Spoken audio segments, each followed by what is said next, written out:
तो एक तरह से तो हम देख रहे हैं कि म्युनिसिपैलिटी पे इल्ज़ाम लगते आ रहे थे कि म्युनिसिपैलिटी में कोई काम नहीं हो रहा है, सड़कें नहीं बन रही, नालियाँ नहीं बन रही, लाइट्स नहीं लग रही। लेकिन दूसरी तरफ से देखते हैं कि करोड़ों रुपए के प्रोजेक्ट्स जो है, इसी म्युनिसिपल कमिटी ने बनाए। तो मेरे साथ मौजूद हैं एग्ज़ीक्यूटिव ऑफिसर यूसुफ़ुल उमर। सर, एक तरफ से तो म्युनिसिपैलिटी में ये शिकायत हम पिछले कई सालों से देख रहे हैं कि काम नहीं हो रहा है। लेकिन दूसरी तरफ से एक एसेट जो है जनरेट हुआ है, तो आने वाले समय में ये उम्मीद की जा रही है कि यही जो है एसेट है म्युनिसिपैलिटी में लगेगा। तो आप थोड़ा-सा बताइए कि आप इसको किस नज़र से देखते हैं इन प्रोजेक्ट्स को? देखिए, ये बड़े हिस्टोरिकल प्रोजेक्ट्स हैं अभी हमारे हो रहे हैं। ये आप खुद देख रहे हैं, इनफैक्ट बहुत सारे मीडिया ने भी बोला है कि ये historical project in the sense history में इतना हमारे पास एसेट्स नहीं बनी है। हमारे 53 शॉप्स, शॉपिंग कॉम्प्लेक्सेस, होटल्स हमारे बन रहे हैं, जो कि एसेट्स हैं, जो कि एक लोकल इकोनॉमी को भी बूस्ट करेगा, लोकल इकोनॉमी के साथ-साथ लोकल एम्प्लॉयमेंट को बूस्ट करेगा। उसके साथ-साथ जो रेवेन्यू आएगा, that will come to the municipality and that will be further used for the development in the wards की इसमें किया जाएगा।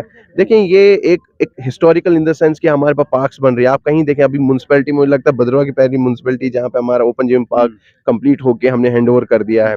At the same time shopping complexes हैं, होटल्स हैं, अभी 2-4 हमारे एमआरएफ प्लांट है, वो बन रहा है, वो भी इनॉग्रेट हम करेंगे। एट द सेम टाइम शेरी बाजार में, और हमारे और भी छोटे जो आगे फ्यूचर में प्रोजेक्ट्स आ रहे हैं, पार्किंग का आ रहा है, छोटे-छोटे पार्क्स हम बना रहे हैं।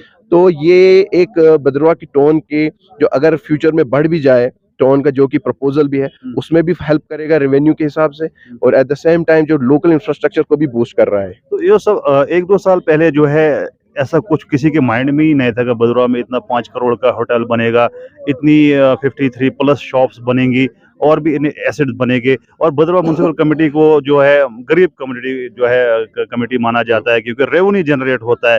तो इतना जो है विदिन जो है 1 ईयर या 2 ईयर्स के टाइम फ्रेम में ये सब कुछ हो रहा है। तो इसके बारे में बताइए, ये कैसे, क्या इसमें हम आपकी मेहनत समझ सकते हैं या कमेटी की मेहनत समझ सकते हैं? क्या है, हमें थोड़ा-सा बताइए? Thank you for acknowledging this. देखें, सच में देखेंगे, अगर प्री देखेंगे काफ़ी ज़्यादा, देखिए इसमें एक टीम एफर्ट होता है। इसमें हम लकी थे कि एक डेवलपमेंट के लिए एक पासवर्ड खुल गया। पासवर्ड ये था कि एक अच्छी इलेक्टेड टीम थी, एक ऑफिसर लेवल पे भी बहुत अच्छा था। एट द सेम टाइम हमारे जो जो दूसरे डिपार्टमेंट से भी काफ़ी अच्छी हेल्प मिली। तो तीनों को मैं लकी मानता हूँ कि मुझे इसको लीड करने का मौका मिला, कि तमाम चीज़ें एक साथ हमने जॉइंटली किया।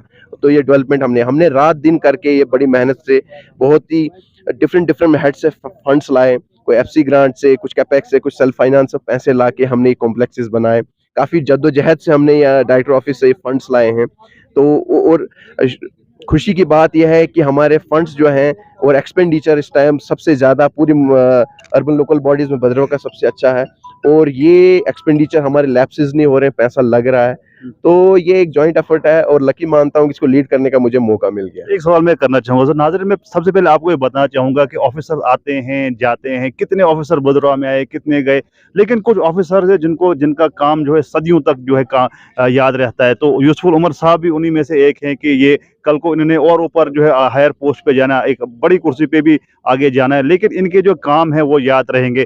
तो सर बताइए, क्या ये एक हम एसेट मान सकते हैं कि जो आने वाली जो कमिटी हो, इस कमिटी ने थोड़ा अपनी सीने पे पत्थर रख के तो बर्दाश्त किया कि टोन में उतना काम नहीं हो, लेकिन एसेट जो है जनरेट हुआ। तो क्या हम ये मान सकते हैं कि जो आने वाली जो कमिटियाँ होंगी, उनके लिए रास्ते खुल गए?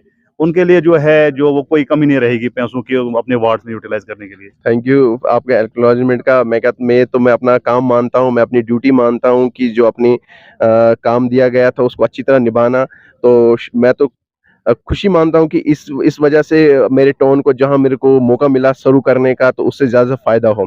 देखिए, डेफ़िनेटली ये तो एक हिस्टोरिकल चीज़ है। ये चीज़ जो है, रेवेन्यू आना है, रेवेन्यू से हमारी डेवलपमेंट होनी है। एट द सेम टाइम हमारे जो बाकी टोन के जो नॉर्मल वर्क्स थे, आईडीएमटी, माई टाउन माई प्रायोरिटी 1 के जो काम है, वो सारे कंप्लीट हैं, जो कि नॉर्मल हायर लेवल से फंड्स आते थे। एट द सेम टाइम इसके जो फंड्स हैं, वो यूटिलाइज़ होंगे हमारे टोन में, जो कि उसका तमाम जो होगा फ्यूचर की जो कमिटीज़ आएँगी, वो यूज़ करेंगे अपनी वार्ड्स के लिए, या कुछ भी काम होगा, उसके लिए यूज़ करेंगे। चलिए, हमारे साथ बहुत शुक्रिया बात करने के लिए। तो ये थे यूसुफ़ुल उमर साहब जिनसे हमने बात की, और जो है एक ने बहुत सारे मेगा प्रोजेक्ट्स जो है भदरवा के लिए उन्होंने बनाए हैं, और हम उनको शुभकामनाएँ देते हैं कि आगे ये फूले-फले बड़ी ऊपर पोस्ट तक ये जाए। लेकिन इनके जो काम है वो हमेशा और हमेशा भदरवा के लिए याद रहेंगे। एक बार फिर से आपका बहुत-बहुत शुक्रिया हमारे साथ बात करने के लिए। शुक्रिया।